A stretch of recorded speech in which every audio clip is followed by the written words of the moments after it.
Hi, this is Joe Allreed from Scry Magazine, and you're listening to Radio Free Decipher. Hello, everyone. Welcome to another installment of Radio Free Decipher. How's it going today, Kyle? I am fantastic. Are you? Yeah, absolutely. Today on the agenda, we have got an interview coming up with Mike Girard of Deck Tech. They're doing some pretty cool stuff over there that we want to let everybody know about. That's right. But before we get to that and some discussion of our state championships that are coming up very, very soon. Yes. First up, we need to resolve the little riddle from last week, and we've brought with us Francis. Bonjour. Very nice. Are you French? No, I just I speak it fluently. But. I see. Anyway, we've brought in Francis to solve the riddle of the informants. Those of you who listened to last week's Radio Free know that we had a contest going, and Francis, why don't you repeat the riddle for people who may have missed it? All right, we'll skip the story and just keep it short. Yes. There were two rules before you get to the clues. The first rule was that, well, Obi-Wan's trying to decide whether or not he'll go with informant number 1, number 2, or no informant at all, or find another one. Okay. The first rule was that the two informants won't both take him to a transport. Right. Okay, so the informants will either turn him over to the Imperials or take him to a transport. The first rule was you can't have a situation where both of them would take Obi-Wan to a transport. Right. That's rule number 1. Rule number 2 is that the informants work together somewhat. So if one of them is lying, the other one's lying too. So they're either both lying or both telling the truth. Okay. Okay. Got it. The riddle was as follows. The first informant says, I will take you to a transport, or the second informant will take you to the Imperials. That's what the first guy said. And the second informant says, I will not take you to the Imperials. And there you go. Okay, that was a riddle. So of all the submissions, there were about half the people responding correctly to this. That's correct. You had 3 choices, either to go with the first informant, the second informant, or to not go with either of them. So tell us the answer. Solve the riddle for us. Should I tell the answer? Yes. Now? Let's start with the answer. Absolutely. Okay, Yeah, the answer is no informant or somebody else. How do we come to that conclusion? All right, here we go. Simple logic. Really? It is. Okay, so we'll start with the second from informant. the Trek guy. So for you guys listening at home, if you want to write this down, it'll be much easier to follow. Yes. So you can rewind, write the rules down and the statements, and here we go. I will take the second informant first. His statement is, I will not take you to the Imperials. Okay. So that's just a fancy way to say, I will take you to a transport. So you can write that instead, and that'll be easier to follow. I will take you to a transport. Yes. So that's what he's saying. Let's pretend he's telling the truth. Okay. If he's telling the truth, they both have to be telling the truth. Right. So he's saying, I will take you to a transport. Okay. Let's assume this is true. Right. We go to the first informant, and his statement is an or statement. He's saying A or B. So for his statement to be true... Only one part of it has to be true. Yes, or both could be true. Right. But you only need one for the whole statement to be true. So let's pretend that the first half of the statement is the true one, which makes the whole statement true because it's an or. Okay. He's saying, I will take you to a transport. Okay. Well, that can't be... Right, because then they would be both taking you to a transport. Exactly. Which one of the rules was only one of them could take you. Okay, so that can't be true. So we go to the second half. We're assuming that the second half of the statement has to be the true half. And this one says, the second informant will take you to the Imperials. That can't be correct either. Can't be correct because it would be a contradiction if they're both telling the truth. Okay. Which means they're both lying. And if they're both lying, the second informant is saying, I will take you to a transport. That's not true. He will take Obi-Wan to the Imperials, so you can't go with them. Number 2. And the number 1 is saying, I will take you to a transport. Now let's see. It's tangled up. Okay, we're almost there. So if the first informant is lying too, only half of the statement has to be a lie, again, for the whole thing to be a lie. Right. If we take the second half, which says the second informant will take you to the Imperials, that's true. So we that just found out. Right. So the first half has to be the lie. Right. And the first half is, I will take you to transport. And if that's a lie too, then you can't trust either of them. So both of them are going to turn you in. That's it. There you have it. Simple. And Evan pointed out a really big clue, actually, in last week's RFP. Yeah, unintentionally. He was like, we could do the Spaceballs thing and just fast forward the movie to see what happens. And, well, actually, you can do that because you find out in the movie who Obi-Wan really does go with, and it's Han and Chewie. So. Yeah, the interesting thing here is that Evan didn't know the answer to the riddle. No, not at the time. I hadn't. So. I didn't think it through on the spot because I was just hearing it there. But anyway. There you have your answer. That's a very good riddle. Very clever. Thank you. And I really enjoyed the story that went along with it, too. Well done, Francis. Well, we built the story together. Well, that was fun. Yeah, I'm giving you all the credit. Well, I just want to be honest here. So speaking of credit, let's find out who won. Yeah, who won this contest? No one. No, just kidding. No informant. Of the correct answers, we randomly chose one. Yes, we had about 70 entrances. Yeah, just about. Did you say entrances or entrance? Entrance. Yes. Oh, I see, yeah. Entrance. T-S. We've been talking a lot about words that sound the same in English. Just language is a popular topic of conversation around the office. Anyway, we're all right. So from those 70 entrants, about half were right. So I don't know if they guessed or not, but they were right. There was probably a degree of people who guessed. Yeah, probably. But I'm sure there were a lot of people who figured it out too. Absolutely. So who won? Mr. Robert Harris. Congratulations! Woo! Where's he from? Lombard, Illinois. All right. Lombard, Illinois. Well, so what's he winning? He is winning a complete box of Jedi Knight cards when they come out, and he's winning one of each starter deck. Wow. Very cool. Well done, Robert. All right. So, there you have it. Congratulations. Yeah. Oh, yes. Our producer, Calvin, tells us that we have to find out if Robert actually figured it out or if he just guessed. Let's give him the benefit of the doubt. It's all good. It's all good. He fast-forwarded the movie. He did the Spaceballs technique, I'm sure.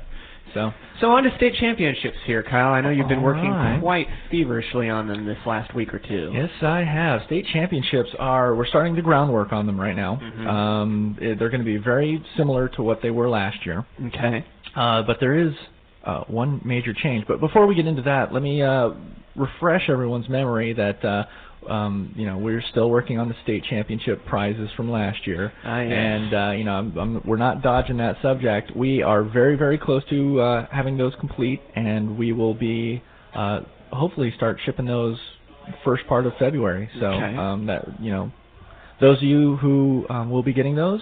It shouldn't be too much longer. So okay, well, that's good. Yeah, absolutely. So we are already working on all that for the state championships coming up this year. State championships are looking like they are going to be between March 31st and May 31st of this year. We have a lot of really good plans for those. Mm-hmm. A lot of the people have already started setting those up, so you're going to start seeing those all over the place soon. The one major change that's going to be going on with the state championships is that in addition to the top two places winning a buy into day 2 of the Continental Championships, this year we are also giving the top one place, basically the top winner prize of the tournament is also going to get a buy into day 2 of the World Championships. So there's a lot riding on that. We're really up in the ante here at the state championship level, so that's really exciting stuff. So. We are not, unfortunately, ready to basically give all the details of the the championship circuit in entirety because there are a few small dials that we're still, fine tuning before we announce that whole thing. But it's close on the horizon here, and everybody's going to be really excited. I can't wait. Okay. Fun stuff. So, all right, that's pretty much it for what we have with the state championships right now. We have an interview coming up here. We're going to be calling Mike Girard from Deck Tech, and he's going to be telling us a little bit about the Deck Tech Players Challenge. It's a tournament series that those guys are running for Star Wars. So we'll be getting Mike on the phone. Hang on. All right, we have with us Mike Girard. How you doing, Mike? Pretty good. How you guys doing? Very good. Now you're with Deck Tech. Tell us a little bit about what Deck Tech's all about. Well, Deck Tech was originally started because there's a group of players that wanted to add some more strategy to the game, give maybe some less skilled players additional tools to what Decipher offered with strategy and decks and articles on how to make the players better and whatnot. Mm-hmm.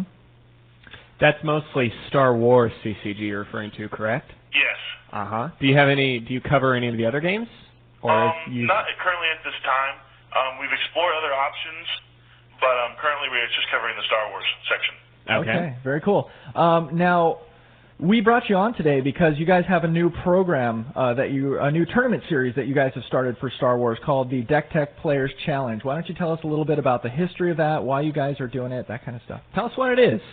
Well, the Deck Tech Players Challenge was brought about because there was a group of players that we all got around and we got to brainstorming.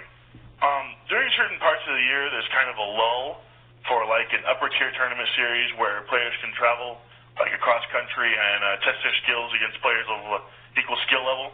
So we decided that we would give the players a better opportunity to test their skills against other players in different regions. Okay, so you're kind of trying to do the trans-regional events here to make up for the downtime? Yes. Okay.